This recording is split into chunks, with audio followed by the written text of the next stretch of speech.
Introducing Growth Guarantee Homes from MP Developers. Trust forever. Consent economy बहुत बढ़ रही है। देश के नौजवानों का आकर्षण है। विश्व का हर कोई कलाकार चाहता है कभी न कभी भारत की धरती पर अपना कॉन्सेंट करे। ये एक बहुत बड़ा अवसर है। हमें इसको मोबिलाइज करने के लिए व्यवस्थाएं खड़ी करनी होगी। साथियों, सप्तधारा की इन 7 शक्तियां उद्देश्य सिर्फ एक सेक्टर में प्रगति करने का नहीं है। एक होलिस्टिक अप्रोच के साथ हमें राष्ट्र को जो लक्ष्य लेकर के हम चल रहे हैं, जो एम्बिशन लेकर के चल रहे हैं, उस स्केल को हमें पार करने की दिशा में काम करना है। मेरे प्यारे देशवासियों, कुछ चीजें मैंने बताई हैं, लेकिन मैं इससे भी आगे सोचता हूं। मैं जरा देश को झकझोरना चाहता हूं। मैं देश की शक्ति को भी झकझोरना चाहता हूं। देश यानी सिर्फ सरकार नहीं होती है। देश यानी हर नागरिक जुड़ता है। क्या हम सोच नहीं सकते कि फॉर्च्यून 500 की चर्चा तो बहुत सुनते हैं। आने वाले एक दशक में इन फॉर्च्यून 500 में 50 कंपनियां भारत की क्यों न हो, ये लक्ष्य हमारा क्यों न होना चाहिए। आज बैंकिंग सेक्टर फल फूल रहा है। दुनिया की टॉप बैंक के अंदर भारत की बैंक का झंडा भी क्यों न फहरता हो। भारत की बैंक भी टॉप बैंक 5 बैंक में भारत की भी एक बैंक होनी चाहिए। भारत की फार्मा की दिशा में हमने बहुत काम किया है, लेकिन समय की मांग है कि दुनिया की 5 बड़ी फार्मा कंपनियों में भारत की भी 1-2 फार्मा कंपनियों का नाम गूंजना चाहिए। भारत उसमें अपना स्थान बनाना चाहिए।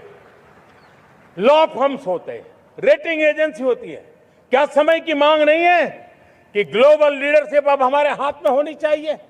टैलेंट है, सामर्थ्य है, हमारा लंबा इतिहास भी है, भाषाओं पर हमारा प्रभुत्व है। हमें विश्व में पहुंचना चाहिए। हमारी कोई कंसल्टिंग फर्म, अकाउंटिंग फर्म दुनिया के टॉप फर्म्स के अंदर क्यों नहीं होनी चाहिए?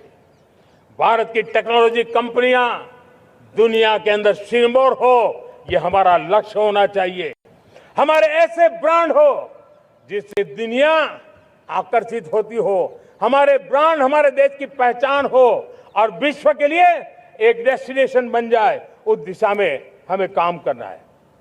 और इसके लिए मैं राज्य सरकारों को कहना चाहता हूं, मैं स्थानिक स्वराज की संस्थाओं को कहना चाहता हूं, भारत सरकार का भी यह दायित्व है कि हमें हमारे रिफॉर्म की गति बढ़ानी होगी।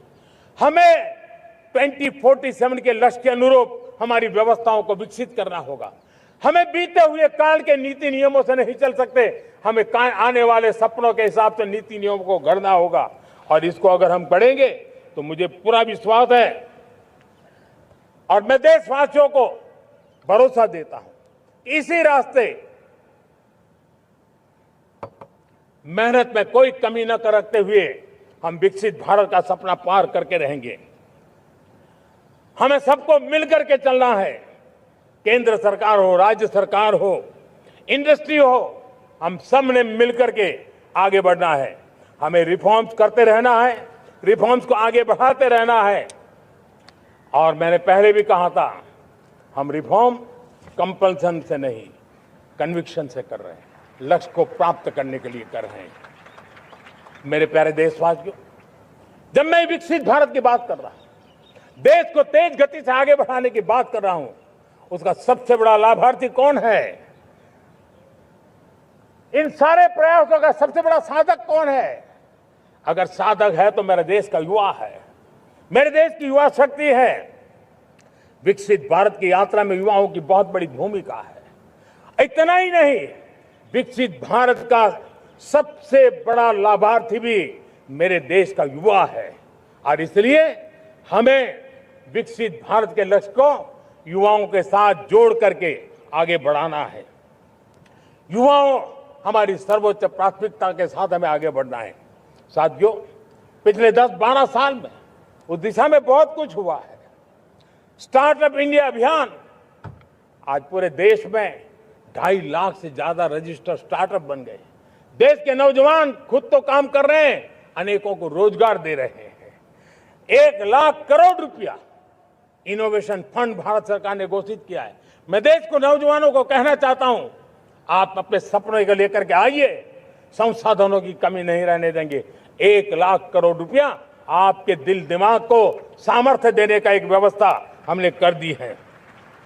रिसर्च के नए अवसर मिले, डिजिटल इंडिया के नए सस्ते डेटा, ये युवाओं को सशक्त किया।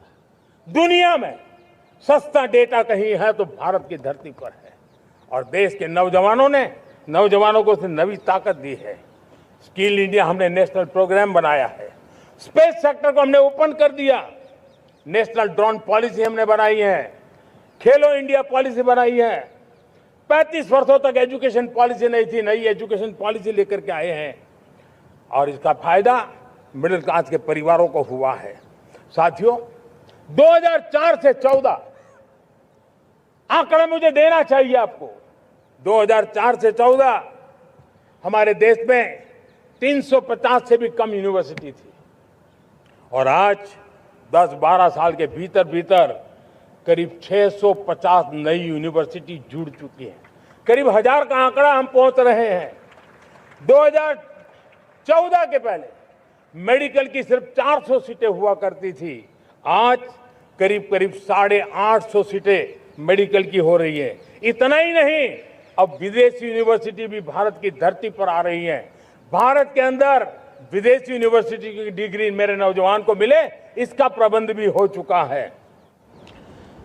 हमारे देश के युवा मन बचपन से ही टेक्नोलॉजी की तरफ आकर्षित हो, उस दिशा में हम काम कर रहे हैं, और इसलिए हमने करीब 10,000 से अधिक अटल टिंकरिंग लैब छोटे छोटे बच्चों के हवाले कर दी है, ताकि उनका इनोवेशन और टेक्नोलॉजी के अंदर उनका मन बने। 12 वर्ष युवा, हमने अनेक रास्ते खोले। हम स्टार्टअप ओपन कर दिया। आपने देखा होगा, भारत के प्राइवेट स्टार्टअप 28 साल की एवरेज उम्र के बच्चों ने, नौजवानों ने दुनिया में पहले ही ट्रायल में अपना सैटेलाइट लॉन्च कर दिया और रॉकेट लॉन्च कर दिया। उन्होंने बहुत बड़ा काम कर दिया साथियों। आज करीब 2.5 लाख से ज्यादा रजिस्टर्ड स्टार्टअप है। हमने पिछले दिनों एआई इंपैक्ट समिट किया था। एआई का विस्तार बहुत तेजी से बढ़ रहा है। लाल किले से मैं देश के नौजवानों के लिए घोषणा करना चाहता हूं। हमने तय किया है कि आने वाले 1 वर्ष में 1 करोड़ युवाओं को एआई स्किल के लिए ट्रेनिंग देने का हम काम करेंगे, ताकि हमारा देश का नौजवान एआई की दुनिया में भी नेतृत्व करने का सामर्थ्य। मेरे साथियों, बायो इकोनॉमी एक नया क्षेत्र है। एक समय था 2014 के पहले सिर्फ 60,000 करोड़ रुपए का बायो इकोनॉमी का काम होता था। मेरे देश के नौजवान, आपने क्या कमाल कर दिया है। देखिए, नीतियां जब सही होती है, लक्ष्य जब साफ होता है, तो मेरे देश के नौजवान कैसा करके थे। बायो इकोनॉमी में देश की युवा शक्ति ने सामर्थ्य दिखाया। 2014 के पहले जो 60,000 करोड़ का कारोबार था, आज वो कारोबार बायो इकोनॉमी 20 लाख करोड़ पहुंच चुकी है दोस्तों। Introducing Growth Guarantee Homes from MP Developers. Trust forever.